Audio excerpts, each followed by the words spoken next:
Bonjour, bonjour tout le monde. Est-ce que vous m'entendez bien? Bonjour, salut, salut, salut, enchanté. Bonjour à tous. Vas-y, fais le test. Alors moi j'ai très fort. Bonjour, bonjour. Toi c'est bon. Comment pense que c'est allez-vous, bon. chers amis? Moi je parle trop fort.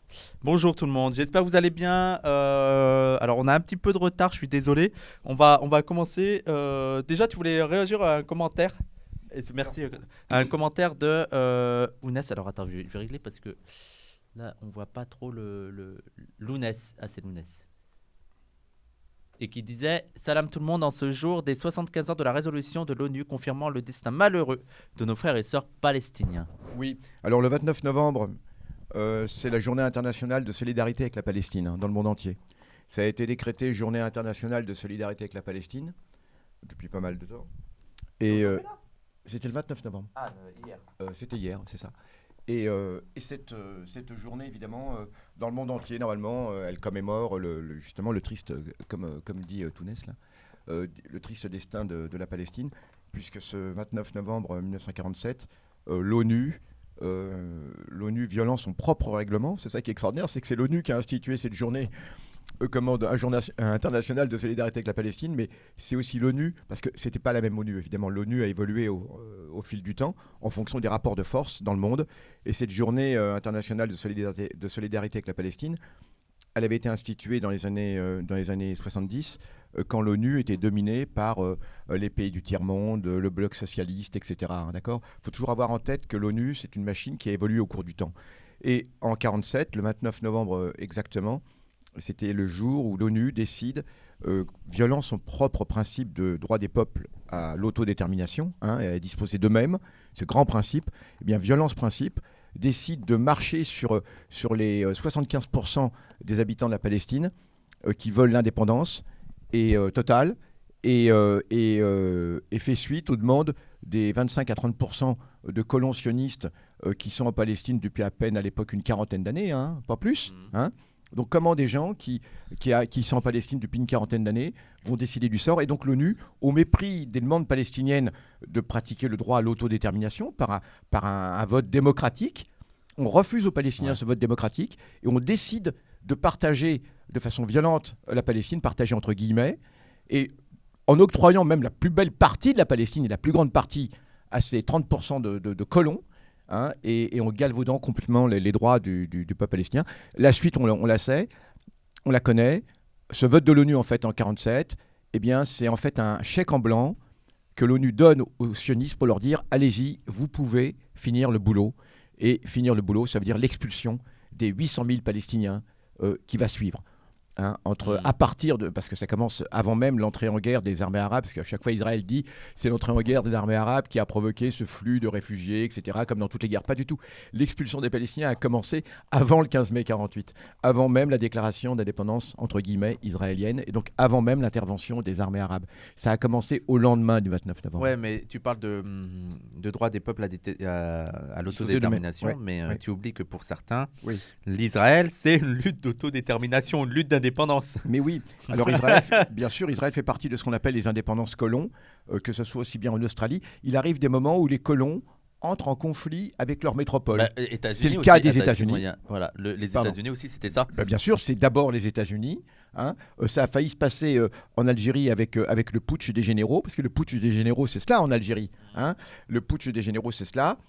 Comment ce sont les généraux, l'armée française, et qui représentent les colons, un certain nombre qui représentent l'armée des colons. Eh bien, cette armée française d'Algérie, l'armée d'Afrique, eh bien, décide de s'insurger contre la métropole. Ce fut le cas également en Afrique du Sud, avec ce qu'on appelle la guerre des bourgs. La guerre des bourgs, ce sont les colons en grande majorité qui venaient des Pays-Bas, qui s'insurgent contre la puissance britannique, etc. Donc, Israël, exactement dans ce cas de figure. C'est simplement la colonie des colons qui s'insurge contre la puissance britannique qui leur a permis d'accéder au pouvoir. Parce que sans les Britanniques, ça fait rire, parce qu'on dit guerre d'indépendance contre les Britanniques. Mais il ne faut pas oublier que ce sont les Britanniques qui ont permis aux colons sionistes de s'installer, qui ont contre le droit international fait inscrire la déclaration de Balfour dans le règlement de paix de la Première Guerre mondiale. Ça, c'était extrêmement grave, parce que cette déclaration de Balfour, elle n'avait absolument aucune valeur juridique. Faut bien le savoir. Ce sont les Anglais qui qu'il faut inscrire cette déclaration de Balfour dans le règlement de paix de la Première Guerre mondiale et entre autres Alors que même que le les démantèlement. Palestiniens n'avaient pas à payer, quoi. Bah, exactement. Sur cette guerre, Oui, c'est ça. C'était au lendemain de la Première Guerre, ça déjà. Hein. Ah, la première. Ah, bah Oui, oui, pardon. oui, C'était oui. il y a. Pardon. Oui, c'est pardon. ça. Au lendemain de la Première Guerre, l'Empire ottoman est démantelé. Les Arabes voudraient devenir indépendants, l'unité arabe. Toute la péninsule arabe, d'ailleurs, il faut le dire, hein, toute la péninsule arabe devait devenir indépendante. C'était l'engagement que les Anglais avaient pris auprès du shérif de la Mecque. Hein. C'est l'accord Hussein McMahon de 1915. C'est au titre de cet accord, si les Arabes entraient en guerre contre les Ottomans, eh bien, en échange, les Anglais permettraient l'indépendance de toute la péninsule arabe sous la direction du roi du Hijaz, hein, les Hachémites, de la dynastie Hachémite. Par la suite, ils vont se débarrasser des Hachémites parce qu'ils trouvaient que les Hachémites étaient pas assez dociles même. Hein, ils prendront les Saouds. C'est comme ça que ça s'est passé. Mais toujours est-il que les Palestiniens vont faire les frais de ce marchandage ignoble où, encore une fois, le droit des peuples à disposer d'eux-mêmes a été piétiné. Et on ne va pas mettre sur le même pied le droit des colons à disposer des autres, sur le même pied que le droit des peuples, du peuple palestinien à disposer de lui-même, bien évidemment. Lutte décoloniale, voilà. Lutte décoloniale. Lutte décoloniale, bien sûr. Alors, c'est une chose. Et avant de commencer, je voulais aussi rendre hommage à quelqu'un, à un militant qui nous a quittés. Il s'appelle Mohand Amami. J'ai fait, si les gens ont envie de voir sur ma page Facebook, je lui ai rendu hommage. Mohand Amami était un militant d'Action Directe des années 80. Alors je cherche sa photo, mais j'arrive pas à la voir. Oui, sur ma page Facebook, tu pourras la trouver, mais ouais. Un hommage. Et c'est le seul qui, effectivement, avait échappé, avait réussi à s'enfuir. Il s'était enfui en Algérie, le pays d'origine. Il s'était enfui de quoi ? Il s'était enfui de France. Ouais, mais pourquoi ? Alors, il s'est enfui de France parce qu'il était recherché dans le cadre d'une fusillade au cours de laquelle 3 policiers ont été tués. C'est ce qu'on appelle la fusillade de l'avenue de Truden à Paris. Je crois que c'est 2 ou 3, en tout cas 2 policiers sûrs ont été tués, un autre grièvement blessé. Voilà, en gros, c'est un groupe de policiers de la BAC, d'ailleurs, c'était les débuts de la BAC, rencontre un groupe de personnes qui sont identifiées par la suite comme étant d'Action Directe. Une fusillade éclate dans la rue et 2 des policiers s'effondrent, s'abattent. Le reste du groupe en question prend la fuite. Alors, on voit pas la photo sur ton truc, c'est indisponible pour moi. On ne voit pas la photo sur la... Si. Ah bah, moi, je ne vois pas. Le contenu est indisponible. Ah tiens, c'est marrant. Bon, toujours est-il que Mohand Amami est recherché dans ce cadre. Il sera condamné par contumace à la perpétuité. Il était originaire d'Algérie. Il a grandi à Lyon, Grenoble plutôt, je crois. Il a grandi à Grenoble. Dans les années 70, il intégrera le mouvement des travailleurs arabes. Il sera un jeune militant. Au départ, il est ouvrier ajusteur. Alors, il faut savoir qu'il est né en Algérie, mais ses 2 parents ont été tués par l'armée française. Son père a été exécuté par l'armée française pour soutien au FLN. Quant à sa mère, elle a connu un triste sort. Sa mère a été envoyée dans les véritables camps de concentration français, qu'on appelait les camps de regroupement, et elle y est morte de la tuberculose, où la mortalité était extrêmement forte. C'était des véritables camps de concentration, je le dis, puisque on a quand même 2 millions d'Algériens qui ont été enfermés dans des camps de concentration. Je pèse mes mots et je suis prêt à soutenir tout débat. D'ailleurs, ce n'est même pas moi qui le dis, c'est selon un rapport qui avait été fait par un certain Michel Rocard, qui est quand même pas un abruti, n'importe qui. Michel Rocard avait fait, d'ailleurs au péril de sa vie, un rapport sur les camps de concentration français, qu'on appelait les camps de regroupement, où tous les paysans algériens étaient enfermés après que leur village ait été détruit pour cause de soutien au FLN. Et la mère de Mohand, que Dieu ait son âme, a été envoyée dans un de ces camps. Elle y est morte de tuberculose. Donc quand la guerre d'Algérie se termine, il est orphelin de père et de mère. Il est fils de shahid. Et un oncle à lui le recueille à Grenoble ou à Lyon, je ne sais plus. Enfin, je crois que c'est d'abord à Lyon et ensuite Grenoble, je ne sais plus. Et toujours est-il que c'est donc là-bas qu'il va grandir. Alors comme il va avoir une vie d'ouvrier, il sera ouvrier ajusteur, mais il va très rapidement se politiser au contact de militants de la gauche prolétarienne, justement, dont nous avions parlé l'autre jour, mais de ces militants de la gauche prolétarienne qui refusaient la dissolution et qui continuaient à soutenir la Palestine, évidemment. Et La ensuite, dissolution, on en avait discuté la dernière fois. Il y avait aussi le gros débat sur les attentes, la prise d'otage de Berlin, c'est ça? de Munich. De Munich. Voilà, De Munich. la dissolution de la gauche prolétarienne qui suivait la prise d'otage du pavillon israélien aux Jeux Olympiques de Munich en 72. Et donc, à la suite de quoi, le père de Glucksmann, du Glucksmann à côté, là, il s'appelle Raphaël Glucksmann, son père, André Glucksmann, qui était un des dirigeants de la gauche prolétarienne, avec Benny Lévy, le secrétaire de Sartre, décide la dissolution de la gauche prolétarienne, ce qui provoque une catastrophe énorme. Enfin bref. Toujours est-il que dans les années 80, Mende continue à militer dans ce qu'on peut appeler l'extrême gauche radicale. Et il fera partie du mouvement des travailleurs arabes. Et dans les années 80, il va intégrer Action Directe, l'organisation Action Directe. Il sera arrêté une première fois. Il sera libéré suite à la grande campagne pour la libération des prisonniers politiques que nous effectuerons, tout un collectif. Et à nouveau, il sera recherché. Et donc, il s'enfuira. C'est un des seuls qui ne sera pas... donc, il était en Algérie depuis cette époque, depuis 83. Depuis 83. Ouais. Et sur Facebook, il correspondait. C'est comme ça que je vais retrouver sa trace. Et donc en Algérie, il a continué à faire son travail. Ces dernières années, il a participé au Hirak en Algérie. Et il dénonçait les conditions sociales. C'est quelqu'un qui restait toujours un communiste fervent, un fervent communiste internationaliste et pro-palestinien. Pendant les années 80, il avait fait partie du commando d'Action Directe qui avait mitraillé l'annexe du ministère de la Défense israélien à Paris. Parce qu'il y avait une annexe, faut le savoir, il y avait une annexe du ministère de la Défense israélien à Paris qui était liée carrément au Palais Bourbon. Au Palais Bourbon, pas au Palais Bourbon, j'ai complètement oublié, excusez-moi, au Premier ministre, en tout cas. Alors là, c'est pas moi qui va pouvoir t'aider. Je vais te le dire dans 2 minutes, faut pas que j'y réfléchisse. Sur le ministre de la Défense, je sais pas où il réside, tout ça. Là, à Matignon, c'est l'hôtel Matignon. Le Premier ministre, c'est l'hôtel Matignon ? Oui, c'est l'hôtel Matignon, ce qu'on appelle Matignon. Et donc, figurez-vous qu'à cet hôtel Matignon était adjoint carrément une annexe du ministère de la Défense israélien. Il faut le faire. Ça date de l'époque de Shimon Peres.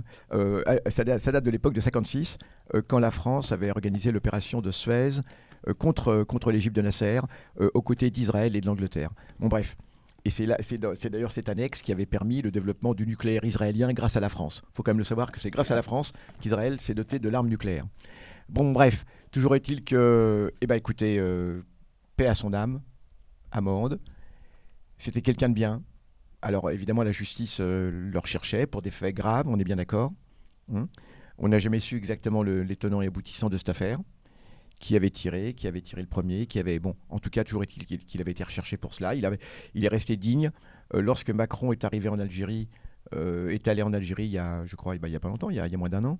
Eh bien, même moins là. Il y a 6 mois en fait. Ouais, c'était très récemment là qu'il allait en Algérie. Des gens avaient dit Mende peut demander la grâce présidentielle. Parce que il était toujours condamné. Oui, officiellement, et alors que il avait été condamné par contumace dans un procès qui avait été bâclé, etc. Et il a refusé. Il a dit mon sort est le même que celui de Georges Ibrahim Abdallah. C'est beau. Je ne demanderai jamais la grâce. Je ne demanderai jamais la grâce à la France. Pour lui, la France coloniale qui a tué ses 2 parents, quand même. Ne l'oublions pas. Et donc voilà. Et il est resté digne. Et il est emporté par la maladie. Et je ne savais pas qu'il était malade. Et de temps en temps, il intervenait sur nos posts, sur Facebook et tout. Et donc en Algérie, il avait repris une vie d'ouvrier. Il travaillait comme ouvrier dans sa Kabylie natale, du côté de Béjaïa. Et donc voilà, paix à son âme, vraiment. Vraiment, Mende, c'était la dernière fois que j'avais vu, moi, c'était en 83. Et je me souviens, nous avions fait une tournée dans Barbès, au moment où Barbès était une petite capitale. Avant qu'il s'enfuit alors. Oui, bien avant qu'il s'enfuit, bien sûr. Oui. C'était quand il venait d'être. Non, il n'est pas mort du Covid, il est mort d'un cancer. Il est mort d'un cancer, et quand on voit malheureusement les conditions en Algérie, c'est terrible. Enfin bon, c'est tout un chapitre qu'on pourrait ouvrir avec une gabegie, incroyable. C'est vraiment terrible, que lui-même dénonçait d'ailleurs sur Facebook.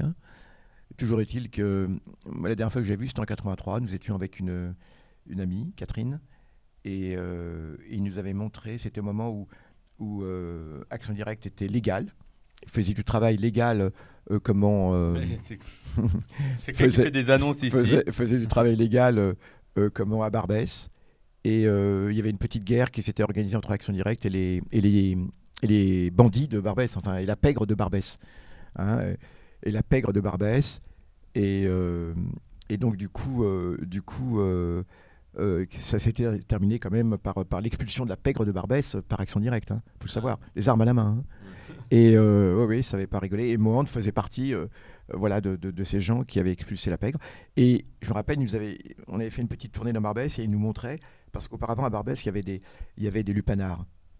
C'est quoi les lupanards? Des maisons closes. Ah, d'accord. Mais c'était vraiment horrible. Hein. C'était vraiment terrible. C'était l'abattage où les filles étaient contraintes. Bon, Ouais, voilà. c'était à la Oui, chaîne, ce que quoi. c'est, à la chaîne et avec ces ouvriers qui faisaient Voilà, c'était épouvantable. Et donc, quand ces maisons closes ont été fermées, la pègre a voulu prendre ces maisons closes pour en faire des lieux de deal.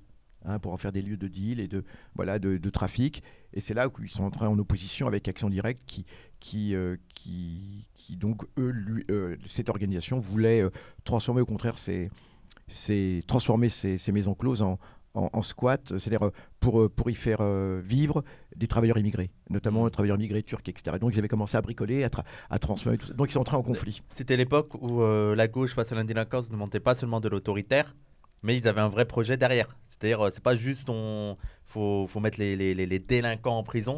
Il y a un truc derrière. Alors, tu parles de la gauche, de l'extrême gauche, hein? Oui, non, mais là, oui, ah oui, parce de que l'extrême t'as gauche. t'as des gens, ils vont dire, ah bah vous voyez, la pègre, ils les ont virés et tout, oui, mais Ah bah bien sûr, derrière, quoi. ah oui, C'est pas bien genre, sûr. c'est bon. Non, mais la pègre, c'était avéré, tout à fait, comment entretenu par la police. Je le dis, je pèse mes mots, contre Action Directe justement, c'est que souvent les forces locales préfèrent qu'il y ait la pègre plutôt qu'il y ait des révolutionnaires qui s'installent dans un quartier. Ah bah oui. Bien évidemment.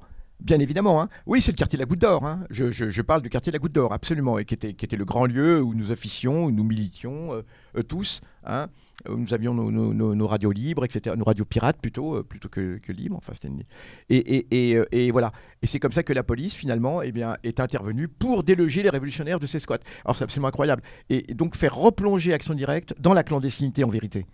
Parce que ça les arrangeait pas du tout, ce travail politique public qui était fait. Faut quand même le savoir, hein. Les gens ne le savaient pas.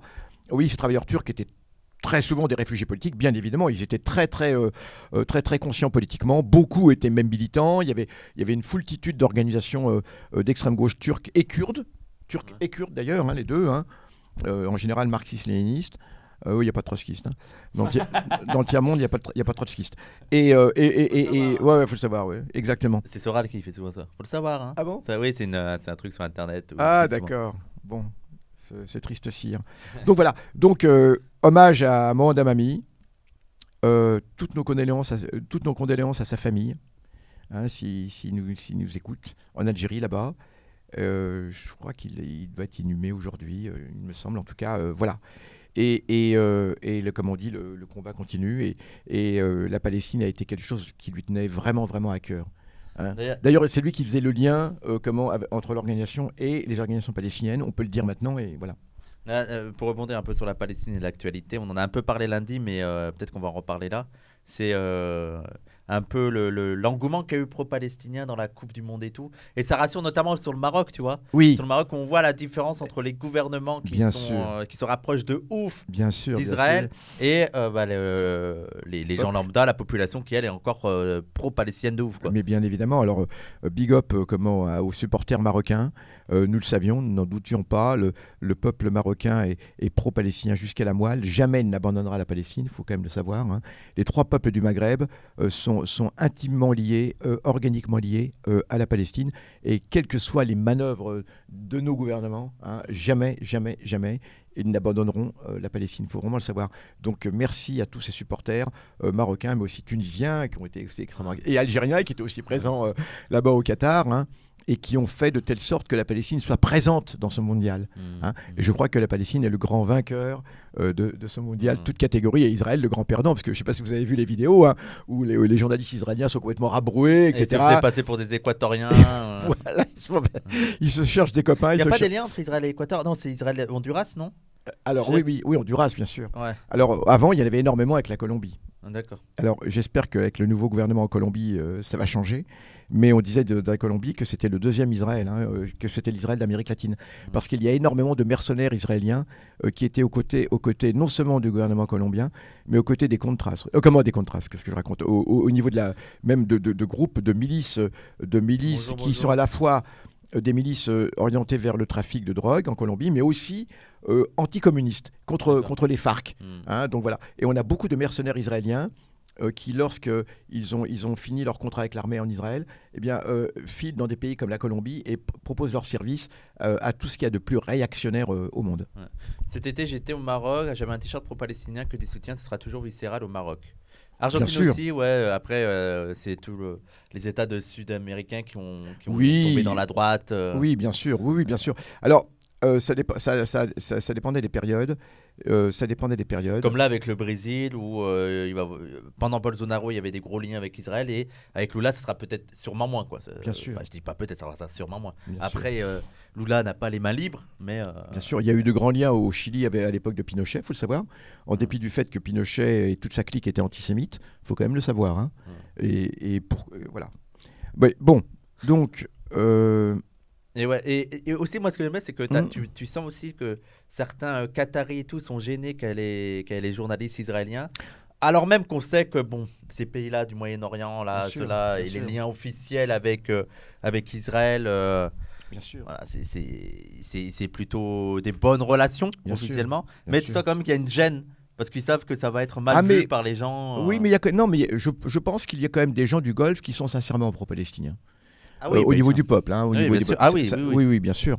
Que ce soit au Qatar et même en Arabie, parce que n'oublions pas que l'Arabie, nous on dit les Saoudiens, mais il faut quand même savoir que c'est un pays qui est très complexe et qu'il y a des tas de minorités, même des minorités religieuses. Il y a énormément de Saoudiens qui sont chiites, ne l'oublions pas, et qui ont un statut extrêmement infériorisé par rapport aux autres, et qui eux sont évidemment très pro-palestiniens, qui sont opprimés au plan religieux, qui sont opprimés au plan politique, qui sont régulièrement, il y a des militants des droits de l'homme en Arabie Saoudite qui souvent sont chiites, mais pas uniquement, qui sont arrêtés et ils sont exécutés, ils sont condamnés à mort, exécutés, parce qu'en Arabie Saoudite, des militants pour les droits de l'homme sont arrêtés et condamnés à mort parce qu'ils ont manifesté pour les droits de l'homme en Arabie Saoudite, on l'oublie toujours. Hein. Et parmi eux, il y a un certain nombre sont des chiites, mais pas uniquement. Donc voilà, il y a quand même des gens dans le Golfe. On l'a bien vu, et on l'a bien vu avec ce mondial. On a même des Qataris qui rabrouent complètement ces journalistes israéliens là, qui essayent de se faire des copains, là, qui essayent de faire ami pour de ramener leur tableau de chasse en disant regardez finalement avec non, Israël c'est la réaction. Il faut comprendre qu'Israël c'est la réaction. Donc c'est pas uniquement par rapport aux Palestiniens. Israël c'est le versant réactionnaire du monde, et vous trouverez Israël derrière tous les régimes réactionnaires de la planète, et depuis toujours ça a été comme cela. Je suis sûr qu'ils auraient aimé des réactions plus violentes, genre il y a du travail, les sionistes et tout auraient aimé des réactions plus violentes et ouvertement antisémites, alors que ce n'est pas le cas. Tu vois, non, justement. On te parle pas. Exactement. Salut, et c'est toujours Palestine. Oui. Palestine. Exactement. C'est pas autre chose quoi, qui est mobilisé quoi. Tu as tout à fait raison. C'est très important de le dire. C'est une opposition à Israël qui est politique, qui est résolue, où il n'y a pas la moindre trace de racisme ou de quoi que ce soit de ce genre. C'est au contraire du côté israélien qu'il y a ce racisme. Et je veux dire un mot sur les deux jeunes qui ont été tués, les deux jeunes palestiniens qui ont été tués. Donc c'est au nord-ouest de Ramallah, je crois, dans un village. Deux frères, 21 à 22 ans. Sur ma page Facebook aussi, vous avez les photos, là, je les ai mises. Et deux frères, 21 à 22 ans, qui ont été tués. Il y avait les obsèques et on voit le père qui tient à bout de bras les deux brancards mortuaires, voilà, lors des obsèques, et c'est quelque chose de terrible. Ils ont été tués d'une balle dans la tête. Il faut savoir comment peut-on assassiner deux frères comme ça, d'une balle dans la tête, hein, de jeunes gars vraiment formidables, pleins de vie, etc. Et voilà. Et ça me permet de rebondir, et ça va être le sujet aussi de la vidéo, c'est que tu as plein de gens qui se plaignent parce qu'ils vont dire oui, mais là, le Qatar, on est contre parce qu'il y a le foot qui est organisé. Ça fait depuis 2 ans que le trophée des champions français est organisé en Israël. À Tel Aviv, bien sûr. On ne sait pas pourquoi, et que personne proteste. Absolument. Personne proteste. Sauf BDS. Oui, voilà, non, mais je veux dire, personne. Oui, bien sûr. Les pro-palestiniens, bien sûr, qui Bien protestent. sûr. Ça fait 2 ans que c'est Tout en à fait, Israël tout à et fait. tout le monde ferme sa gueule. En Personne n'est gêné, Voilà, absolument. Il n'y a pas de souci. Absolument gêné, on va pas dire non, c'est un problème et tout et tout. Et quand on voit cette espèce de lent massacre de la jeunesse palestinienne, vous avez remarqué quand même que ce sont essentiellement des jeunes qui sont tués. Toute cette belle jeunesse palestinienne qui est exécutée à raison à peu près de pratiquement 2 ou 3 morts facilement par semaine, facilement, parfois plus. Toute cette belle jeunesse qui est assassinée comme cela, parce qu'elle manifeste. N'oublions pas, l'immense majorité de ces gens-là ne sont pas du tout armés lorsqu'ils sont tués, hein, et on les assassine d'une balle dans la tête. Personne ne trouve à redire. Personne ne trouve rien à redire. Ça, c'est aussi un des scandales de l'hypocrisie de ce boycott du mondial. D'accord, boycotter pour les droits de l'homme, d'accord. Alors faisons-le pour tous les régimes qui le méritent. Ouais. Et pas uniquement cet éternel déséquilibre, ce 2 poids 2 mesures sempiternel. Voilà, vrai, exactement. Il y avait des banderoles pro-palestiniennes chez les Nantais cette année. Ouais, ça. Il y a certains ultras. Après, les ultras qui roulent bamboule, ça doit faire rire. Après, les ultras, c'est un peu. T'as l'extrême gauche et l'extrême droite des ultras, quoi. Si tu vas avoir des ultras, tu vas pas du tout avoir les banderoles pro-palestiniennes. Mais on notera que ça fait beaucoup moins de scandales, alors que ça fait 2 ans de suite que c'est organisé là-bas et on ne comprend pas la raison. En plus, c'est le trophée du championnat de France. Ben oui, ça c'est ça, c'est complètement dingue cette histoire. Non, mais ça fait plusieurs fois qu'ils se sont. Je crois que ça fait 5 ans. Une fois, ils avaient fait en Chine, mais là, 2 années de suite en Israël. Bon, on remet sur ta vie, ton œuvre.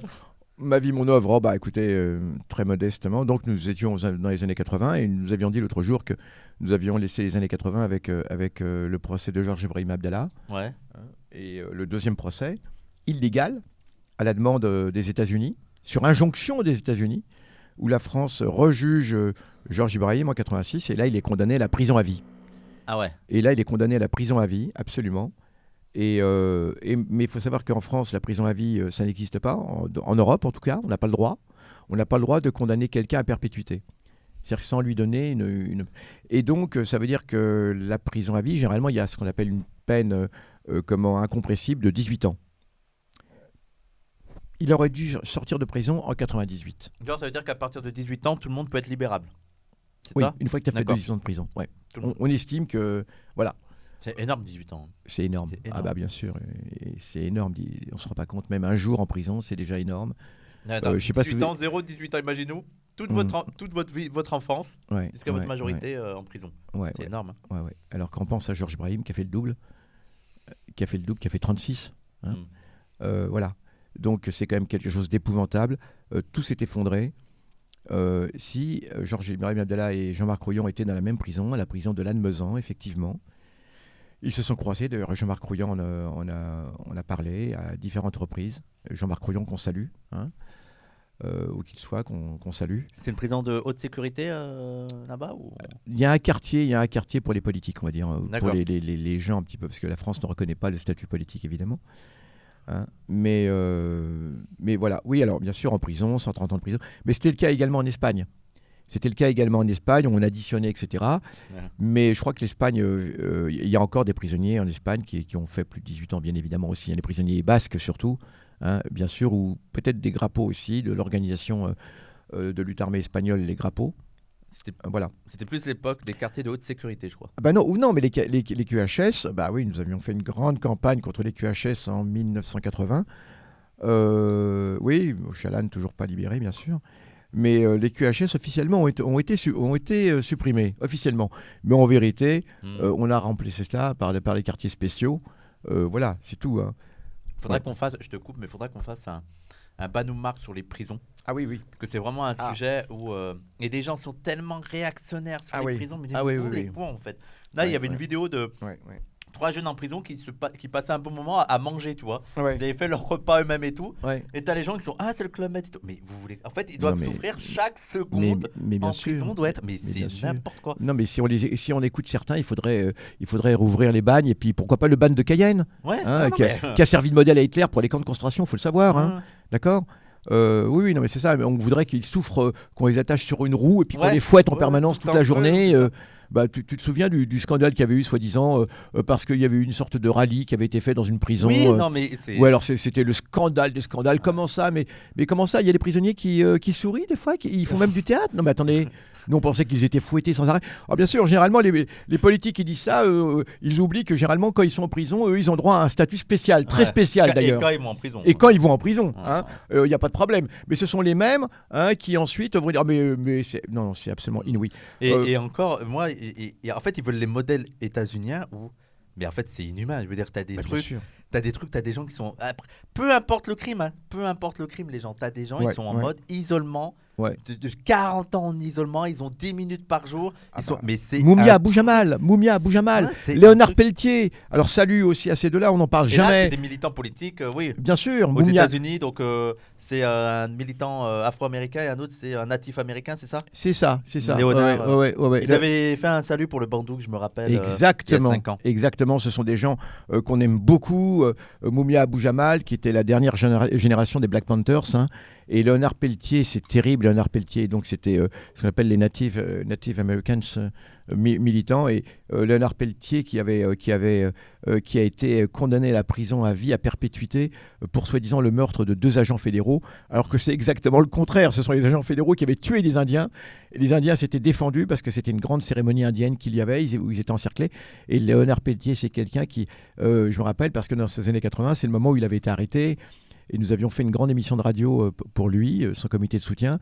C'est quelqu'un que j'aime beaucoup, comme Moumia Abou Jamal, évidemment, parce que ce sont des gens qui sont restés extrêmement dignes tout le temps et qui continuent. Le mental, quoi, pour rester autant de temps en prison et rester droit. Rester cohérent. Bien sûr. Parce qu'il y a un moment donné, tu pètes des câbles. Quoi. Bien sûr. Des câbles. Je suis américain, je confirme, il ne faut surtout pas ce modèle de prison ici en France. Bien sûr. Non, mais ces gens-là rêvent de Guantanamo, en fait. C'est vraiment ça. Guantanamo, quoi. Mais les gens ne savent pas ce que c'est que la prison. Je ne sais pas si ceux qui parlent on fait simplement. Inch'Allah avec Gwenola, vous inquiétez pas, on a un bon terme avec Gwenola, on y travaillera. Si on fait sur la prison, on invitera Gwenola. Qui est Gwenola? Gwenola Ricardo. Oui, c'est Ricardo. C'est une féministe anticarcérale. Très bien. Proche de Excellent. Morgane. Excellentissime. Voilà, Gwenola Ricardo, ouais. Et donc, il faut savoir qu'effectivement, je ne sais pas, les gens qui souvent sont pour la répression, ils n'ont même pas fait une garde à vue. Il faudrait qu'ils fassent simplement une petite garde à vue. Simplement une garde à vue. Ce que ça veut dire, quand vous sentez votre corps prisonnier comme ça, et que vous ne vous appartenez plus. Vous n'avez plus de maîtrise sur votre corps. Votre corps, c'est ça, il faut comprendre ce que ça veut dire. Votre corps est captif. Et mentalement, comment vous allez vous en sortir? Alors vous avez des gens, je ne sais pas comment ils font pour tenir aussi longtemps, tous ces militants. Mais en tout cas, beaucoup de choses ont commencé par la prison. Et beaucoup de gens se sont politisés en prison. Malcolm X. Bien sûr, Malcolm X le premier, mais beaucoup. Et effectivement, c'est très important de partir par les prisons. D'ailleurs, personnellement, c'est aussi dans le militantisme des prisons un petit peu que je me suis, disons, que j'ai rencontré une certaine frange politique d'extrême gauche, d'ultra gauche même. Et c'était contre les QHS, justement. C'est une grande campagne que nous avions faite, en 1980, 79, 80. Contre. T'as connu Foucault. Non, et je n'aime pas Foucault en plus. Politiquement, je parle. Politiquement, je n'aime pas du tout Foucault. C'est vrai qu'il a dit des choses intéressantes sur l'Iran, etc. Mais par contre, sur la Palestine, il était très problématique. Et il faut que vous retrouviez le commentaire d'Édouard Saïd sur Foucault. Absolument. Il n'avait pas fait aussi avec Sartre? Oui. Édouard Saïd avec Sartre, sa rencontre avec Sartre, et il me semble, et sur la question de la Palestine, justement. Absolument, toute cette bande, il y avait Foucault, il y avait Sartre, etc. Et c'était assez intéressant, parce que Foucault, sur la Palestine, il est un peu problématique quand même. Ouais. Il est un peu problématique. Bon, bien sûr, il faut brûler les cras, et j'ai d'ailleurs... brûler moi-même des cras. D'ailleurs, l'un des cras avait brûlé, celui de Vincennes. Tu sais ce que c'est les cras? Alors, c'est les centres de rétention administratifs. Alors, merci Michael Jackson. Centre de rétention. Avec Sartre. Merci. Ouais, exactement. Centre de rétention administratif. En fait, ce sont des prisons où sont enfermées les personnes dépourvues de papier. Je dis même pas sans papier, mais parce que vous savez que souvent, Souvent ceux qu'on appelle les sans-papiers, c'est les gens qui avaient des papiers et qui à un moment n'ont plus de papiers. Il faut le savoir, qu'administrativement, des gens peuvent perdre leurs papiers, on ne sait pas, hein. On vous envoie un rendez-vous à la préfecture, vous le loupez, etc. Il y a tout cela, et hop, vous vous retrouvez sans papier, sans même parfois le savoir.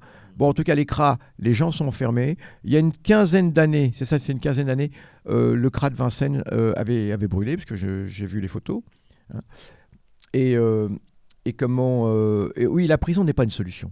Il faut le savoir, la prison n'est pas une solution. Les bolcheviks avaient entamé un débat sur la prison. Que faire Alors évidemment, il y a des gens qui posent problème. Évidemment, il y a des gens dont la violence est débridée. C'est une violence qui est le résultat, bien sûr, de conditions sociales, bien souvent. Mais il peut exister pendant un temps intermédiaire de la prison, mais il faut savoir que ce n'est pas du tout la solution. Et que le but... Oui. Même en termes d'efficacité. Bien sûr. Oui, c'est ça le truc. Regardez la France. Je me souviens des années 70. À la fin des années 70, combien il y avait de prisonniers ? Et je crois que c'était 40 000, quelque chose comme ça. Aujourd'hui, on n'en est pas loin de 80 000, quelque chose comme ça, il me semble. Là, c'est énorme. Et en tout cas, qui passent par la prison, hein, chaque année. Hein. C'est absolument énorme. Ça me fait penser, je suis désolé, je te coupe, que hier on était au procès de Nordine d'ailleurs. Eh ben absolument. Moi je suis arrivé après, je pouvais pas arriver avant. Alors les gens, je sais plus exactement le jugement, j'y étais, je suis arrivé juste après, mais en gros, il risquait 4 ans de prison et il a pris 2 ans. Enfin, ils ont confirmé la peine de prison. Voilà. Par contre, ce qui est positif, c'est qu'ils ont supprimé l'interdiction du permis de conduire. Ouais. C'est quand même et horrible. Il va pas en prison, il aura le bracelet. C'est ça, il va avoir un aménagement. Voilà, un aménagement de peine. Parce qu'il a pas forcément le bracelet d'ailleurs. Je crois que si. Hein. Ah bon ? Il a le bracelet. Il faudra qu'on refasse un récapitulatif, mais il me semble D'accord, parce que l'aménagement de peine, c'est pas forcément le bracelet. Hein. Ça peut être, ça peut être des peines d'intérêt. Aujourd'hui, entre 10 000. En trop dans les prisons. Ah, en trop, d'accord. Ouais. Exactement. Les prisons, il faut savoir, les prisons, c'est les prisons, c'est les cafards, c'est les rats, c'est les fuites d'eau, c'est tout cela. Alors, et la chaleur pendant la canicule, c'est horrible. Il n'y a pas de ventilateur, il faut le savoir. Il n'y a pas de ventilateur, il n'y a pas l'air conditionné, d'accord, hein. Alors en hiver il fait trop froid, en été il fait trop chaud, c'est épouvantable. Et puis alors attendez, il n'y a pas un endroit au monde où il y a plus d'injustice sociale qu'en prison en fait, des inégalités sociales entre ceux qui ont de la famille à l'extérieur, qui peuvent leur donner de l'argent, ils peuvent cantiner comme on dit, c'est-à-dire acheter à la centrale d'achat qui est dans chaque prison. Il faut savoir que cette centrale d'achat, je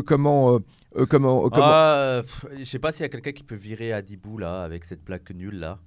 Quoi, qui les cafards, les rats, vas-y, parle pas mal des détenus comme ça. Ah, d'accord. Ouais, on dirait une blague de facho quand même, hein, à Dibou. Ça fait vraiment blague de facho là. Non, c'est n'importe quoi. Non, c'est pas du tout drôle. Donc, alors, désolé, je reprends la balle. Désolé, d'accord, ça va. D'accord. L'étoile, ça veut dire que c'est quelqu'un qui est abonné, donc je pense qu'il nous connaît, je pense qu'il a fait une mauvaise blague. Voilà. Ah, d'accord, ok. Bon. Alors en tout cas, oui, non, bien sûr, je parlais des cafards et des rats que les prisonniers sont obligés de supporter. Et tous les camarades qui sont allés en prison, tous les jeunes qui sont allés en prison, vous le diront. Malheureusement, si vous n'avez personne à l'extérieur, c'est pire. Et puis, bien sûr, c'est la loi du plus fort très souvent. Ouais. C'est la loi du plus fort très très souvent. Si vous n'avez pas de protection et autres, c'est donc la zone de non-droit. C'est censé être l'expression du droit à la prison, et c'est en même temps la zone où il y a le plus de non-droit en vérité. Non-droit parce que les rapports de force sont complètement exacerbés entre détenus. Non-droit par rapport à l'administration qui soit... Alors attention, je n'incrimine pas forcément. Alors pareil, je ne dis pas que tous les matons sont des... Mais pareil, il peut avoir des super bons matons, mais il est bloqué dans le système. Qu'est-ce que tu veux faire ? Oui. Alors moi j'ai fréquenté beaucoup les prisons du côté libre, parce que en tant que visiteur, hein, j'ai visité pas mal de camarades dans les années 80 justement. J'en ai fait pas mal. Enfin j'ai fait la santé, j'ai fait Fresnes, c'est prétentieux. Non, c'est-à-dire que je suis allé voir des camarades qui étaient enfermés. Hein. Je sais pas trop, Grenade, je pourrais pas te conseiller là. Pourquoi pas te conseiller. Quel livre pour le mouvement anticarcéral quand on ne connaît pas bien le sujet ? Moi, c'est des articles que j'ai lus par là. Oui, chez les Anards et dans toutes les bonnes librairies Anards, on vous en conseillera. La librairie rue Amelot, de la Fédération anarchiste, hein, allez-y. Pour cela, c'est vrai que les Anards ont une bonne littérature. Note Almaton. Non mais attends. Comment On ça? te dit que bien sûr que ça peut exister Ah oui, des oui, bien matons sûr. gentils, comme on dit, pareil avec les flics. Ah, ça peut exister mais j'en des ai connu, flics bien sûr. gentils, mais Mais on s'en fout. non, non, On dit que le système te fera qu'il devra se conduire comme un maton, quoi. bien sûr. Non, non, mais j'ai C'est pour connu. ça que nous, on va Oui, pas oui, bien sûr. individualiser les trucs. Non, non, non, il y a des matons qui sont tout à fait sympathiques on s'en et fout, c'est leur voilà. boulot. Je pense aux matons qui sont par exemple à la prison de Lannemezan où il y a Georges Ibrahim Abdallah. C'est des gens qui sont tout à fait humains avec lui et qui se comportent de façon d'ailleurs tout à fait humaine avec lui. Il n'y a pas de souci. Et même la directrice. Oui, de mais la- lui, il dit qu'on est trop gentil avec les matons. C'est-à-dire. Alors, on dit, il faut pas discriminer Mais les parce que- matons. Alors mais qu'on parce dit que- c'est le système, en fait. Mais bien sûr, mais c'est comme pour la police. Le problème Voilà. de notre ennemi, c'est pas la police en tant que telle. Notre ennemi, c'est le pas les policier, matons c'est pas le en tant que policier tel. du Voilà, coin de voilà. la rue, là. Voilà, nous dénonçons une administration, un système, et ça de façon radicale. On est bien d'accord. Ouais. Mais notre ennemi n'est pas le policier en tant On que n'arrête pas de tel, dire que n'est les pas le prisons, maton en on tant que tel. déteste Ça n'a pas de et sens. tout.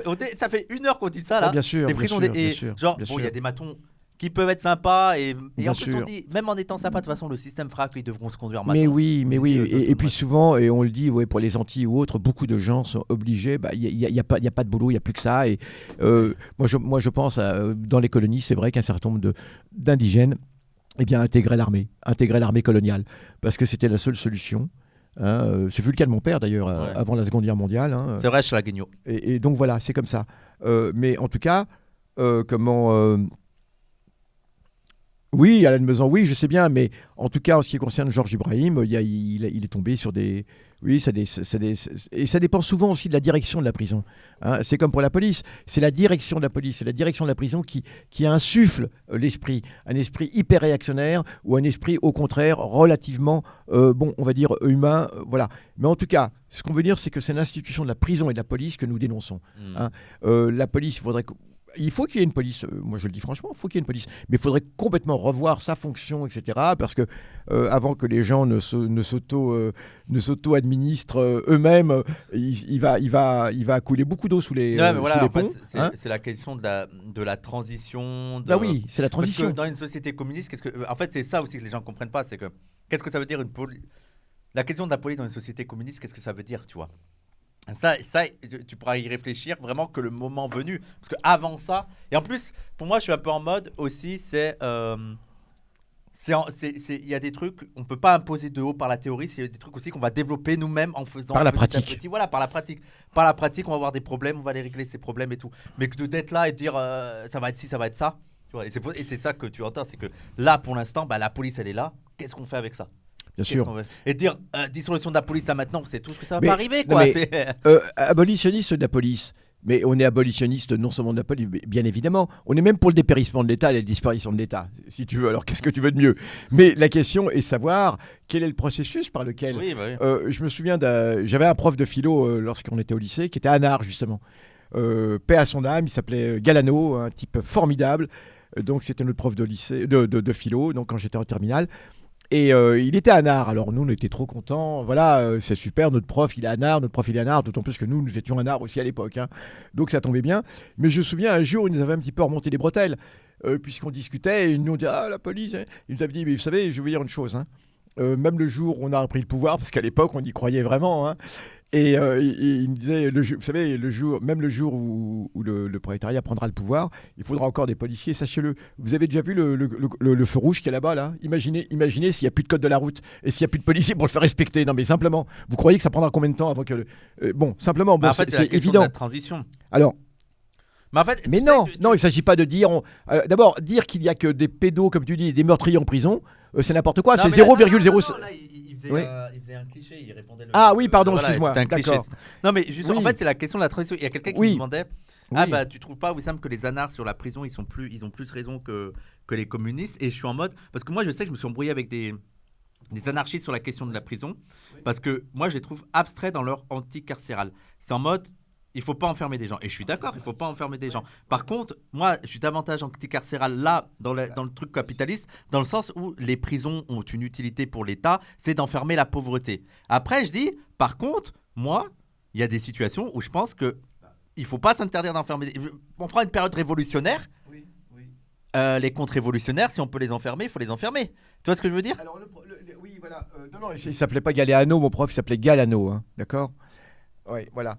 Non, mais c'est pour ça qu'il y a un truc un peu abstrait et bien sûr qu'on est tous d'accord que dans l'idéal, et je pense que dans une société communiste, ce sera, on va plus enfermer, tu vois. Mais s'interdire comme ça de penser ça, ça me paraît idéaliste, tu vois. Mais dans une période révolutionnaire de mais violence. bien sûr, mais bien sûr, mais bien sûr, mais la question est de savoir comment on va parvenir à cette fermeture des prisons. Bah oui. Alors, dans un premier temps, si on peut supprimer les causes qui font que les gens sont délinquants, parce que le problème est là, eh bien, je crois qu'il y aura énormément de monde en moins dans les prisons pour commencer. Si déjà on supprime les injustices, si déjà on supprime le fait, cette histoire de dope dans les quartiers, pourquoi ? On sait très bien que c'est la déshérence, que c'est l'absence de perspective, de travail et tout ce qu'on veut, qui fait que les quartiers effectivement sont l'enjeu. D'ailleurs, je disais, ce serait intéressant qu'on fasse un débat un de ces jours sur la délinquance et la prison. La délinquance aussi,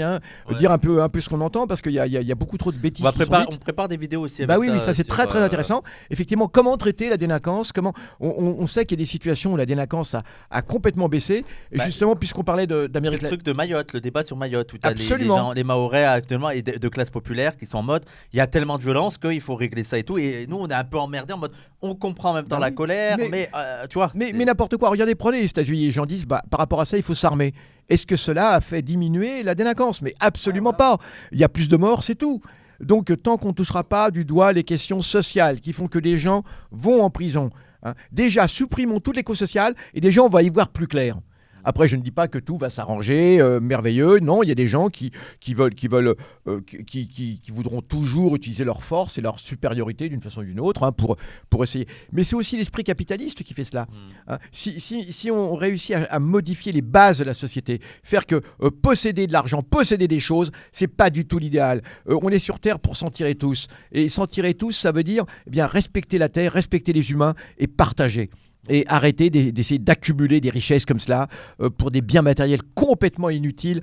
Personnellement, mais on n'en a rien à faire de tous ces biens matériels dont ils parlent, leurs îles paradisiaques et autres. Franchement, on n'en a absolument rien à faire. C'est pas ça le bonheur du tout. C'est pas ça le bonheur. Et il faut absolument changer les bases de la société en supprimant déjà les causes, beaucoup de causes. Je pense que on va supprimer beaucoup de prisons. Ouais.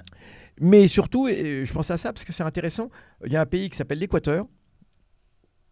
Et alors pas actuellement malheureusement, mais il y a quelques années, lorsqu'il y avait en Équateur un gouvernement beaucoup plus intéressant, eh bien l'Équateur qui connaissait oui absolument, la police et surtout une circulation routière apaisée sur ce... Mais non, c'est pas ça du tout qu'il disait Galano, le pauvre. C'est qu'il disait faut arrêter de rêver, et c'est pas parce qu'on ouvre, c'est pas parce qu'on a le pouvoir qu'aussitôt tout le monde devient gentil du jour au lendemain. Prenez les bolcheviks. C'est pas parce qu'il y a la révolution en URSS que du jour au lendemain la délinquance s'est arrêtée. Donc faut arrêter de raconter n'importe quoi.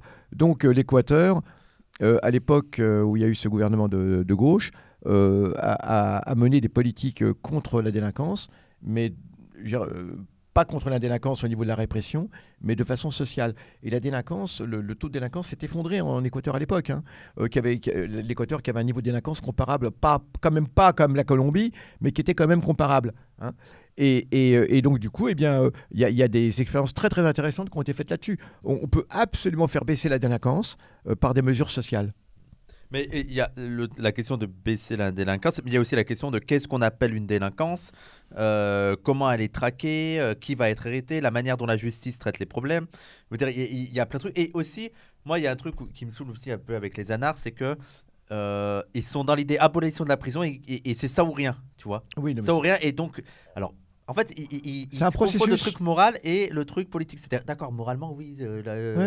Mais et donc, ils vont s'opposer à certaines expériences de prison qui sont un peu plus libérales, entre guillemets, tu vois, un peu plus ouvertes, des justices un peu plus réhabilitatrices, tu vois, où le prisonnier va la réinsertion. Oui, voilà, la réinsertion. Il va être sortir un peu de la prison. Voilà. Toi, tu as plein de modèles de prison alternatifs qui commencent à émerger, mais c'est pas assez pour... Alors, bien sûr, on est d'accord que c'est pas l'idéal, mais il faut toujours prendre le contexte qu'il y a, et surtout la dérive autoritaire et tout. Et pour moi, Un Bien moyen sûr. d'être efficace, c'est d'encourager ça, parce que si vous êtes juste en mode abolition des prisons, vous allez convaincre personne. Les fachos vont être, vous avez vu, c'est taré, et donc Évidemment. les prisons vont être encore plus Évidemment. autoritaires. Évidemment. Il faut ça. De toute façon, il y a une phrase de Mao Tse-tung qui est très intéressante, c'est on ne peut pas parler si on n'a pas enquêté. Hein. Et enquêter, ça veut dire expérimenter. Et je le dis, il faut prendre des expériences qui ont été faites à l'époque du Chili et d'Allende. Hein. Cornéa en Équateur. Oui, c'était Cornéa. Corréa. Corréa en Équateur, sous gouvernement de Corréa, de grandes expériences ont été faites contre la délinquance, qui ont permis de faire baisser la délinquance. Il faut voir un petit peu ce qui s'est passé un peu partout. Et voilà. Et cesser c'est pas à coup de slogan uniquement qu'on règle les problèmes. Les problèmes, c'est concret. C'est la résolution concrète des problèmes concrets. Donc, c'est pas si c'était avec des slogans, on aurait déjà fait la révolution depuis longtemps. Je veux dire, voilà. Mais le problème, c'est qu'il faut se conforter à cela. Il y a une chose qui est certaine, c'est que le capitalisme est criminogène. Le système. Réhabilité, mais il est con, Schlagno, ou quoi? Réhabilité auprès des suprématies blanches. Qu'est-ce que tu racontes? Vous êtes réhabilité auprès de suprématie blanche. Je comprends pas ce qu'il veut Moi, je ne raconter, comprends en fait. J'ai déjà vu une nanar engueuler un prisonnier qui était venu dans un space sur la prison. Il réclamait des meilleures conditions de détention et il lui a fait la leçon en mode il aurait dû être abolitionniste. Mais oui, Non, mais c'est ça qu'ils sont aussi- c'est exactement ça, c'est la le truc caricature. voilà. C'est la caricature. Le truc des droits, les droits en Bah prison. oui. Oui, moi j'ai déjà eu des gens qui disent les droits en prison, il faut abolir la prison. D'accord, ok. Mais oui. Pour l'instant, t'as quand même des prisonniers Évidemment. qui demandent des droits. Bah quoi. évidemment, Il faut- en attendant. Non mais je crois que ce sont des gens qui sont jamais allés en prison. Hein. Alors, je veux bien préciser que ce ne sont pas tous les anarchistes. Non, bien sûr que non. Bien sûr que non, bien bien sûr. Comme on a des caricatures dans les communistes autoritaires et tout. Hein. Mais bien sûr, bien sûr. Non mais tout doit se faire avec l'expérience et par la concertation. Ouais. Et il faut faire confiance au peuple. Hein. Quand les peuples ont la parole, eh bien on trouve 1000 solutions à des problèmes qui paraissent insolubles pour l'instant. Ouais, Mais ça, on l'a vu. Et dans toutes les périodes révolutionnaires, mais franchement, dans toutes les périodes révolutionnaires, ou des périodes d'agitation sociale très très intéressantes, quand les gens ont la parole, vous ne pouvez pas imaginer à quel point, et quand cette parole est organisée, évidemment, il ne s'agit pas de... Eh bien, vous ne pouvez pas imaginer à quel point on trouve des solutions pour tout. Hein. Moi, j'ai vu ça aussi au Pays Basque Sud, par rapport justement à la délinquance, surtout autour de la drogue. Vous savez que dans toutes les situations coloniales, les administrations coloniales se font fort de laisser se développer la drogue. La drogue est un moyen de lutte contre les militants indépendantistes très très souvent. Ce fut le cas en Pays Basque, en Irlande, en Algérie coloniale, etc. Donc à chaque fois, on a ces gros problèmes. Au Pays Basque, je me souviens de réunions d'habitants, de quartiers, pour régler le problème de dealers qui étaient là, etc. Et voilà, et quand les gens s'y mettent tous ensemble, et on trouve des solutions qui ne sont pas des solutions violentes, justement, et qui ne sont pas des solutions répressives. Voilà. Mais en fait, aussi, ce qu'ils ne prennent pas en compte, c'est à quel point l'hégémonie actuelle, et à quel point l'hégémonie actuelle, je veux dire, la question de l'abolition de la prison, à part dans l'extrême gauche, 90% de la population est en mode, mais il faut des prisons. Et même les prisonniers eux-mêmes, même les prisonniers eux-mêmes, si vous dire il faut abolir la prison, je dis bah non, je veux dire, même ceux qui vivent dans la prison, pour certains, la prison c'est un fait naturel. Genre bah oui, ça doit exister, tu vois. Donc en fait, il faut aussi prendre compte l'hégémonie actuelle pour voir à partir de quoi on part. Et donc de l'abolition comme ça, dire abolition maintenant, ils vous disent pour l'instant, on doit supprimer les causes de la prison. Ouais. On doit tout faire pour supprimer les causes de la prison. Et maintenant, il y a un fait qu'il y a des individus qui sont violents, rendus violents par le système, sans doute, peu importe. Mais et c'est vrai qu'il faut protéger les autres de cette violence. Donc voilà, dans un premier temps, qu'est-ce qu'on fait ? C'est ça qu'il dit. Surtout l'abolition de la police ou de la prison ne peut pas se faire seule sans une redéfinition complète de la société. Exactement. Mais oui, c'est ça. Donc moi, les gens qui disent abolition de la prison là, je suis okay. Et d'ailleurs, justement, dire cela, c'est cela justement du performatif. C'est des prédications, quoi. Voilà. La prison, c'est pas bien, il n'y a rien qui est bien. Oui, on est bien d'accord. Voilà, oui, on est bien d'accord. Abolition du travail. Je suis d'accord, ok. Oui, bon. Ouais. Du jour au lendemain. Comme ça, du jour au lendemain. Ok. Il nous reste une vingtaine de minutes. On était sur Ibrahim Abdallah. Voilà. Tu es politisé aussi avec les trucs de la prison, c'est ça ? Oui, oui, je dis que les prisons et le militantisme. Sur BLM, mais ferme ta bouche. Qu'est-ce que tu connais ? BLM, c'est qui ? Mais BLM, Black Lives Matter. Mais il croit qu'on pisse sur Black Lives Matter. Je crois pas. Mais... Qui est celui ? Schlagno, mais il est débile. Non, mais Schlagno, non, mais il est sérieux, Schlagno, non ? Il est débile. Non, mais qui c'est ce type, Schlagno, là ? Oui, on pisse sur BLM, voilà, si tu veux, voilà. Mais pourquoi ? Non, mais il est teubé, c'est celui qui dit qu'on va dans le sens de la suprématie blanche. Pourquoi ? Okay. Et pourquoi ? Parce qu'on dit pas abolition des prisons là. Oh, mais oui, d'accord, Ouais. abolissons la connerie aussi, Ouais. pendant qu'on y est, ce serait pas mal, ça nous ferait des vacances, ouais. Ouais, d'accord. Faut abolir Bon. la misère. Voilà. Voilà, C'est ça ça c'est que l'abbé vous Pierre. aimeriez- C'est de l'abbé Pierre, exactement. C'est ce que disait l'abbé Pierre, entre autres. Vas-y, je te. Allez, nous reprenons. Donc, simplement pour vous dire que la lutte contre les prisons, ou en tout cas pour les formes les plus dures de la prison. D'ailleurs, j'en profite pour dire que mon amie dont je parlais tout à l'heure avait participé au premier journal des prisons qui s'appelait Rebelle. D'accord. Qui C'était s'appelait... la première fois qu'il y avait. C'était avant que Foucault truc dessus ou pas? Non, c'était après. D'accord. Mais Rebelle a été un journal donc au début des années 80. Oui, c'est avant que la gauche arrive, ou juste au moment où la gauche est arrivée, il y avait encore Rebelle. Et donc, c'était le premier journal de prisonniers. Hein. Alors, évidemment, on peut abolir la prison. Et en attendant qu'on ait aboli la prison, eh bien, il faut des droits pour les prisonniers. Il faut d'abord améliorer considérablement les conditions de vie dans les prisons. Il faut des droits pour les prisonniers. Les prisonniers sont des citoyens, ne l'oublions pas, ils ont le droit de vote.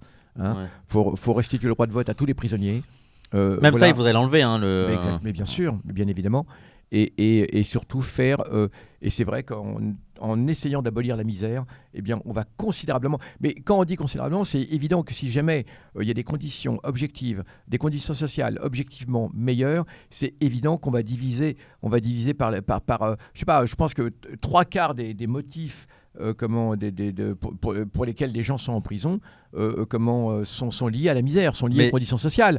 Donc déjà, on va déjà régler le problème dans une large mesure. Il y a une citation face au droitard, j'aime bien citer un droitard, en plus c'est un gros droitard que les droitards respectent, qui est une citation qui dit la prison enferme la misère, et c'est Céline. Absolument. Louis-Ferdinand Céline dans Voyage au bout de la nuit. Dans Voyage au bout de la nuit, exactement. La prison enferme la misère. Tout toujours. à fait. Tout à fait. Mais donc même eux, ils devraient comprendre ça. Bien sûr. Et Jean Genet aussi, qui a goûté beaucoup à la prison. Ouais. Jean Genet qui a beaucoup goûté à la prison. Lui aussi, il a dit des choses. Mais tu as tout à fait raison, c'est ça. C'est que la prison enferme la misère, bien souvent. Et ce sont les plus pauvres qu'on trouve en prison, majoritairement. Ouais. Évidemment, alors comme par hasard. Ce sont les plus pauvres qu'on trouve en prison, évidemment. Hein. Et ça, c'est une tendance partout, parce que tu as des gens qui vont dire regardez, en France, ce sont beaucoup les Arabes et les Noirs. Oui, mais si tu fais une tendance générale de la prison partout dans le monde, c'est surtout les pauvres, quoi, le point commun. Bien évidemment. Moi, dans ma cité, quand j'étais jeune, effectivement, une grande partie de mes copains sont allés en prison. Hein, je suis un des rares qui n'est pas passé par la case prison, ni pour des raisons sociales, ni pour des raisons politiques, d'ailleurs. Mais bon.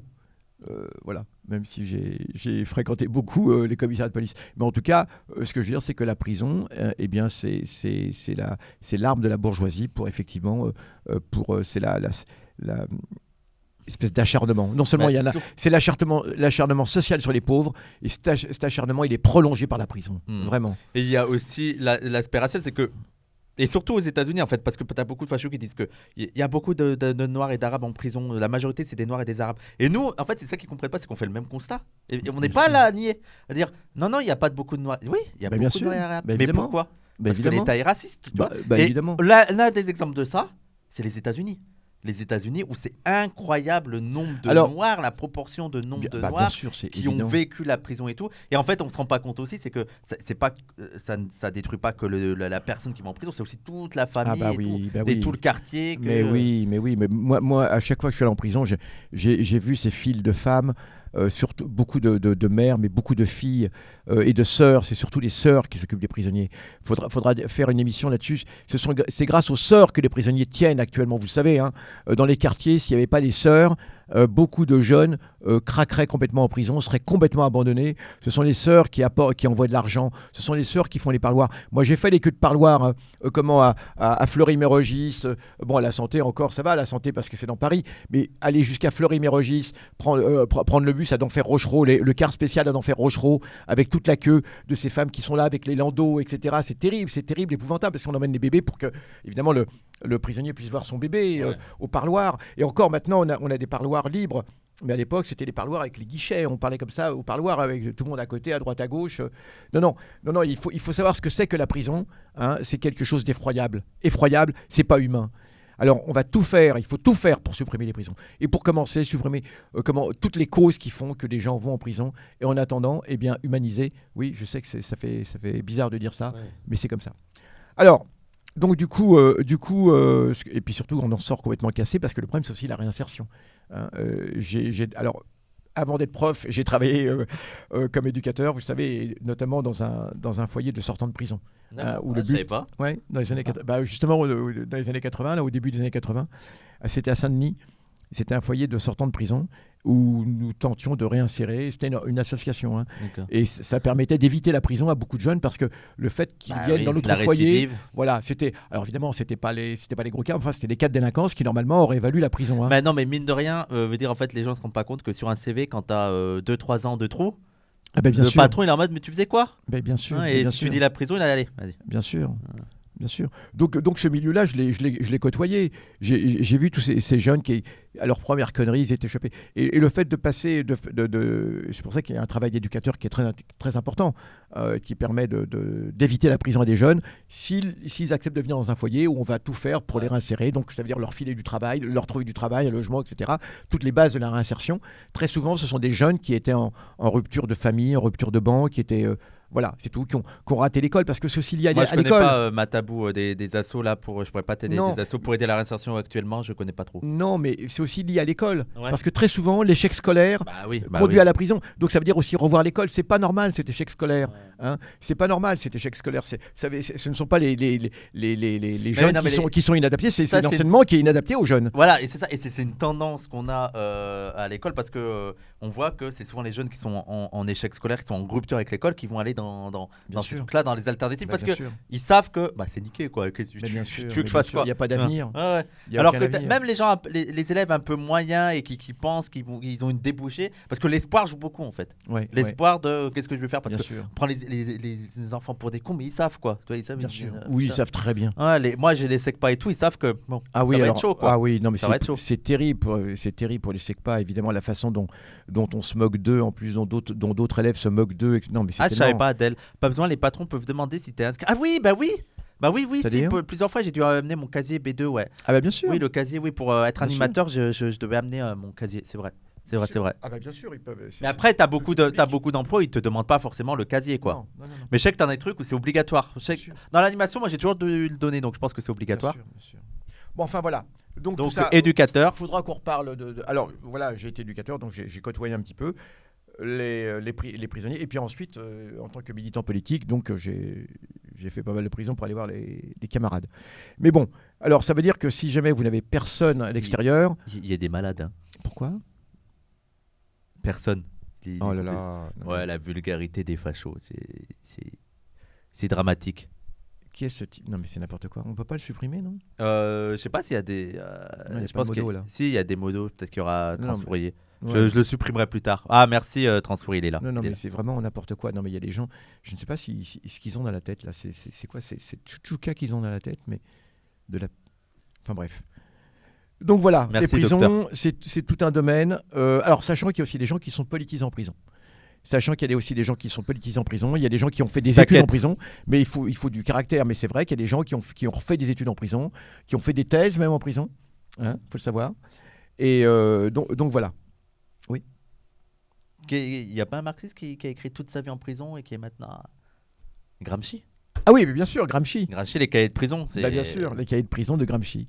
Bien sûr, tu as tout à fait raison. Et la prison a été souvent l'école des révolutionnaires, comme on dit. Pendant la guerre d'Algérie, c'était cela aussi. On a toujours ce souvenir de Habsi, qui était un grand militant qui nous a aussi quittés cette année et qui disait il faudrait que je remercie la France parce qu'en me mettant en prison, elle m'a permis d'y apprendre à lire et à écrire, parce qu'il avait appris à lire et à écrire en prison. Voilà. Alors, la Tuchuka, c'est bon, d'accord. Alors, donc, nous reprenons les années, la fin. Alors, après 86, donc Georges Ibrahim, très rapidement, j'aimerais quand même dire un mot sur la guerre du Golfe. Parce que les années 86, c'est l'année de l'effondrement de tout. C'est l'année de l'effondrement de tout. C'est l'année de l'effondrement de l'URSS. C'est l'année de l'effondrement de la gauche, parce que c'est à partir de là, bon, même si nous étions nombreux à avoir aucune illusion, hein, c'est là que tout s'effondre. La gauche française s'effondre. J'ai pas dit 86, la fin de l'URSS, hein. D'accord, 89, c'est la chute du mur de Berlin. Je dis les années 80. Je disais 86 pour le procès de Georges Ibrahim Abdallah. D'accord, le deuxième procès de Georges Ibrahim qui a été imposé par les États-Unis. Hein. Donc, en tout cas, la décennie des années 80 se termine avec l'effondrement de l'URSS. Et c'est vrai que c'était très, très difficile pour beaucoup, puisque ça veut dire que l'Amérique, enfin les États-Unis étaient redevenus sur le devant de la scène. C'était d'ailleurs le slogan de Reagan, le président des États-Unis, avant Bush. C'était l'Amérique, en gros, great again, ça c'est ce que disait Trump, mais on n'était pas loin, c'était America is back. Oui. L'Amérique est de retour. L'Amérique est de retour. Ouais. Et c'est ce qui va se passer. Donc l'effondrement de l'URSS qui va être une catastrophe, je le dis. Alors certains ont dit, ça veut dire que tu voulais maintenir le système. Non, je constate simplement. Je dis que l'effet va être un effondrement du soutien à tous les pays du tiers-monde. Ouais. Et l'arrêt du soutien à beaucoup de mouvements indépendantistes, de mouvements de libération. Et d'une façon générale, le mouvement des non-alignés à l'ONU va en prendre un coup. Ouais, et le tournant néolibéral des années 80, c'était la pire décennie pour la gauche au niveau mondial. Alors voilà, et c'est alors au plan français, c'est le grand tournant libéral. Tournant de la rigueur. Oui, ce qu'on appelle le tournant de la rigueur, mais plus que de rigueur, parce qu'à la limite, ils auraient pu faire de la rigueur, ils auraient pu rompre. Alors c'est ça, ils auraient pu rompre avec un certain,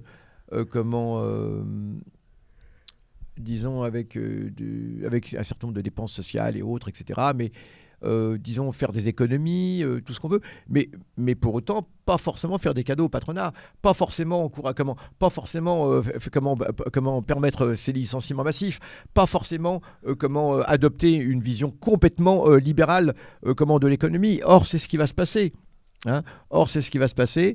Comment on pouvait très bien rompre avec le keynésianisme habituel sans pour autant tomber dans le libéralisme. Et c'est ce qui va se passer. La gauche française, Mitterrand, va complètement prendre le pli libéral. Ça va être la mort de la gauche française. Ça va être la mort de l'extrême gauche française. Ça va être la mort, ça va être la montée au pinacle de l'antiracisme moral avec SOS Racisme. Oui, ça va être la fin des utopies marxistes, communistes, Alors, tout ça. même si certains continueront à les conserver, mais de manière générale, effectivement, absolument, c'est été une décennie épouvantable. Est-ce que c'est dans les années 80 qu'il y a les nouveaux philosophes ? Ah ouais, bien sûr. Ces nouveaux philosophes, dont la plus grande catastrophe. Bien sûr, André Glucksmann, justement, le père Bernard-Henri Lévy. Bernard-Henri Lévy, et puis Bruckner, etc., Pascal Bruckner, etc., toute cette bande-là, et de traîtres à leurs idées révolutionnaires. Et alors les nouveaux philosophes, non mais c'est l'escroquerie du siècle. Les nouveaux, ils n'avaient rien de philosophe, ils n'avaient rien de nouveau, voilà. Et ils étaient surtout hyper réac. Finky, très bien. Bien sûr, Finkielkraut, parce que lui aussi avait été gauchiste, Finkielkraut, au départ, bien sûr. Mon pote Finky. 500 auto-armés qui ont attaqué une réunion de fachos dans Panama. Non, c'était bien avant, ça. Non, c'était bien avant, c'était pas cette période. Non, mais les années 80, c'est vraiment la catastrophe pour la gauche. La catastrophe à tout point de vue. Et ces années 80 va déboucher sur quelque chose de terrible, qui va complètement remodeler au moins le Moyen-Orient, mais pas que, qui va être à l'origine de catastrophes dont on voit encore les conséquences aujourd'hui, la guerre du Golfe. La guerre du Golfe, on va dire la première guerre du Golfe, ça dépend de ce qu'on appelle la guerre du Golfe. Alors, certains disent que c'est la deuxième guerre du Golfe, parce que la première, c'était l'Iran contre l'Irak. Enfin bref. Moi, je parle de la guerre contre l'Irak. Contre l'Irak. Moi, je voudrais dire que j'étais petit pendant la guerre du Golfe, et toute ma jeunesse, quand j'étais petit, j'imaginais une guerre sur un terrain de golf. Je ne comprenais pas. Pourquoi vous faites des guerres sur les terrains de golf, en fait? Je suis désolé pour te dire un peu, moi, dans l'esprit où j'étais à cette époque-là, quoi. Ouais, tout à fait. Non, mais c'est vrai. C'est vrai, il savait de quoi. Donc, vous voyez le terrain de golf avec un gars qui fait un truc et un tank. Ça n'avait pas de sens. Ouais, c'était des gens qui voulaient empêcher le jeu de golf. Ouais, c'est ça. C'est maintenant, c'est la guerre du aujourd'hui. golf. Il y avait ceux qui étaient pour, ceux qui étaient contre le golf. Alors, Youssef, pourquoi la guerre du Golfe et l'invasion de l'Irak? Alors justement, bon, très rapidement, vous le savez, factuellement, factuellement, l'Irak de Saddam Hussein sort complètement épuisé de cette guerre contre l'Iran. Cette guerre contre l'Iran qui a été faite certes par Saddam Hussein, mais complètement encouragée par les pays du Golfe, comme l'Arabie Saoudite surtout. Et le Koweït à l'époque, même si le Koweït aujourd'hui n'est plus la même chose que le Koweït de l'époque, c'est vrai. Le Koweït aujourd'hui, disons qu'on est un peu moins dur avec lui, parce qu'il a de bonnes attitudes par rapport à la Palestine, et il est contre les accords d'Abraham. D'accord. Mais bon, en tout cas, l'Arabie Saoudite de l'époque a poussé Saddam Hussein à faire la guerre contre l'Iran. Saddam Hussein qui évidemment a succombé à cela par esprit de grandeur et autres. Mais il me semble qu'aussi il y avait un peu un flou entretenu par les États-Unis. Il me Alors, semble justement, qu'il avait posé une question Bien sûr. et les États-Unis avaient répondu Alors, voilà. assez. Alors l'Irak se retrouve complètement endetté au sortir de cette guerre. À la fin des années 80, l'Irak se retrouve complètement endetté. Endetté auprès de qui? Auprès de l'Arabie Saoudite, auprès du Koweït, parce que l'Irak a dû s'endetter pour acheter des armes. Auprès de qui? Auprès de la France, auprès de gens comme cela, etc. D'accord? Pour lutter contre l'Iran. Et du coup, alors l'Iran qui, à l'époque, a déjà l'embargo qui a jusqu'à aujourd'hui. Hein, l'Iran, depuis cette époque, subit un embargo toujours actif aujourd'hui, il faut quand même le savoir, hein, qui greffe complètement le budget, l'économie iranienne et autres. Toujours est-il que l'Irak, qui s'est complètement endetté auprès de l'Arabie Saoudite à l'époque, hein, eh bien, au sortir de la guerre du Golfe, et c'est là où la stratégie des États-Unis, on peut dire vraiment une stratégie vraiment, vraiment perverse, va intervenir, c'est que Saddam Hussein devait de l'argent à l'Arabie Saoudite, beaucoup d'argent à l'Arabie Saoudite et au Koweït, et Saddam Hussein escomptait une remise de ses dettes. En disant, regardez, l'Irak s'est battu pour, soi-disant, défendre les Arabes face aux Perses, hein, c'était le discours de l'époque, hein, donc vous pouvez comme me faire une petite fleur, hein, en gros, et me faire une remise de dette. Hein. Et là, l'Arabie Saoudite, et on le sait, sur pression des États-Unis, que nenni, hors de question, hein, hors de question de remettre les dettes de l'Irak. Et l'Arabie Saoudite et le Koweït exigent que l'Irak de Saddam Hussein, qui était déjà complètement épuisé au plan économique, paie rubis sur ongle. Hein, paie rubis sur ongle. C'est beau cette expression, je la connaissais pas. Rubis sur ongle. Ah ouais, ça date de l'époque des bijoutiers, enfin au Moyen-Âge. On pourra revenir sur une belle expression. Paie rubis sur ongle, et c'est-à-dire que paie jusqu'au bout. Évidemment, Saddam Hussein n'en avait pas les moyens, et c'est là que Saddam Hussein va évidemment faire ce projet. Évidemment d'envahir le Koweït qu'il voyait comme une sorte de gros coffre-fort, c'est une sorte de gros hold-up qu'il comptait faire, hein. Et donc Saddam Hussein va envahir le Koweït pour d'une part éponger ses dettes avec le Koweït et en même temps mettre la main sur les richesses du Koweït, avec quand même le fait qu'il y a une vieille revendication de souveraineté sur le Koweït. Le Koweït en fait a été arraché à l'Irak par les Anglais. Ce sont les Anglais qui ont créé le Koweït. D'ailleurs, Koweït, en arabe, c'est le diminutif de Kout. Kout, c'est une ville d'Irak, à proximité. Koweït, ça veut dire la petite Kout. Hein. Et pourquoi est-ce que les Anglais ont créé le Koweït? Ils ont créé le Koweït pour priver l'Irak de sa fenêtre sur le Golfe Persique. Justement, sa fenêtre maritime sur le Golfe Persique. Vous savez, ces grands pays, on veut les affaiblir, on les affaiblit en prenant possession de leur fenêtre maritime. C'est là qu'il faut regarder le dessous des cartes, les gens, où on voit à quel point la géographie explique tout. Vive la géographie. C'est un truc de ouf. Et prenez le Liban, c'est la même chose. Qui est mort il n'y a pas longtemps d'ailleurs, le truc de... Absolument. Le dessous des cartes. Ouais. Mais ça explique tout, en fait, tu comprends tout, quoi. Ah oui, d'accord. Ouais, d'accord. Tout à fait. Et le Liban, d'ailleurs, c'est pareil. Quand la France fait tout pour créer le Liban, c'est pour priver la Syrie de sa fenêtre maritime. D'accord. Bien évidemment, ah bah oui. parce que le Liban était la fenêtre maritime de la Syrie. La Syrie, maintenant, n'a plus qu'une toute petite fenêtre maritime dans la région de Latakia, au nord, comme ça. Hein. C'est pareil. Donc on prive la grande Syrie de sa fenêtre maritime en créant le Liban. On prive l'Irak de sa fenêtre maritime sur le Golfe Persique. Oui, elle existe toujours. Mais bien sûr, dessous des cartes. L'animateur historique de ça, il est décédé il n'y a pas très très longtemps. C'était le fils de Paul-Émile Victor, je crois. D'accord, je sais pas. Ouais. Et il me semble. Et donc quelqu'un de formidable. Ah oui, les lecteurs de Télérama, c'est parce que sur Télérama, les gens, Télérama a fait une bonne pub de nous. De Parole d'honneur. 5 chaînes YouTube antiracistes à suivre, on est dedans, Parole d'honneur. Voilà, merci Télérama. C'est super. Oui, merci Télérama. Mais ouais, et donc voilà, c'est très... Donc un jour, on pourra refaire de la géographie. D'ailleurs, ça sera moi, j'aime beaucoup la géographie, l'histoire, mais aussi épisodes de dessous des cartes. Bien sûr, on pourrait reprendre sur le Moyen-Orient entre autres. Hein. Ouais, vas-y, on fera ça. Tout à fait intéressant. Voilà, la géographie explique beaucoup de choses. Alors, je vais citer quelqu'un que je n'aime pas parce qu'il a complètement retourné sa veste ensuite. C'est Yves Lacoste, qui est un géographe français, mais qui, à l'époque où Yves Lacoste était encore Yves Lacoste, hein, dans les années 80, a dit une chose très intéressante parce qu'on dit que Yves Lacoste est le père de ce qu'on appelle la géopolitique. Ouais. Bon, enfin, c'est pas le père de la géopolitique, ça a toujours existé. Hein. Mais toujours est-il que il avait écrit un bouquin qui, à l'époque, était très célèbre, dont le titre était « La géographie, ça sert d'abord à faire la guerre ». Oui. Voilà, la géographie, ça sert d'abord à faire la guerre. Ouais. Et c'est vraiment très, très intéressant parce que c'était Oui, il a complètement retourné sa veste. Oui, ça le Lacoste. fait rire, Lacoste, la veste, Ah la Oh, marque. oh, oh. French humor. So French. So French. Voilà. Exactement. Il a retourné son polo aussi. Il a retourné son polo aussi, est très drôle. Et donc du coup, voilà, la géographie, ça sert d'abord à faire la guerre. Donc voilà, je vous encourage absolument.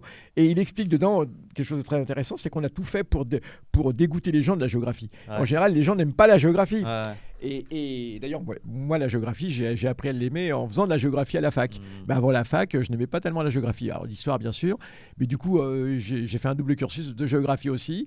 Je me suis intéressé à la géographie. Et c'est en faisant de la géographie que j'ai aimé la géographie. Non, mais Et oui, il y a plein de trucs. Ah, que c'est tu- passionnant. Mais ça détermine tout. Moi, je lisais bien sûr. Rediker qui est spécialiste de la mer et qui t'explique comment la mer, en fait, ça révolutionne tout. Bien Tu vois, sûr. et notamment en termes de déplacement. Bien sûr. C'est-à-dire que bien tu sûr. peux aller 5 fois plus vite et même des questions de avec un bateau, tu peux te déplacer plus vite mais aussi plus longtemps parce que si tu vas en char à l'époque, bah, il faut nourrir la bête. Ah, bien Donc il faut sûr. que tu contiennes de la nourriture pour ta bête. Mais donc bien ça sûr, dure mais c'est bien un sûr. truc de ouf en fait. Ah, Vraiment. bah, Et c'était c'est pour le- ça que toutes les grandes fleuves sont sur des fleuves Ah, sur des bien trucs comme sûr. ça, quoi. Mais voilà, on oppose les puissances maritimes aux puissances continentales. Oui, voilà. Aux puissances qui sont enclavées dans le continent et qu'on peu de fenêtres maritimes. Et l'histoire a donné raison, en tout cas le pouvoir aux puissances maritimes. Bah, ouais. Et bien sûr, la première d'entre elles, l'Angleterre. Enfin, le Royaume-Uni. Ouais. D'accord. Et l'eau porte des lourdes cargaisons pour toi. Oui, oui, non, mais ça détermine. Alors, donc pour les transports, c'est une véritable révolution. Ouais. Aujourd'hui, l'essentiel des transports se passe par les eaux, se passe sur mer.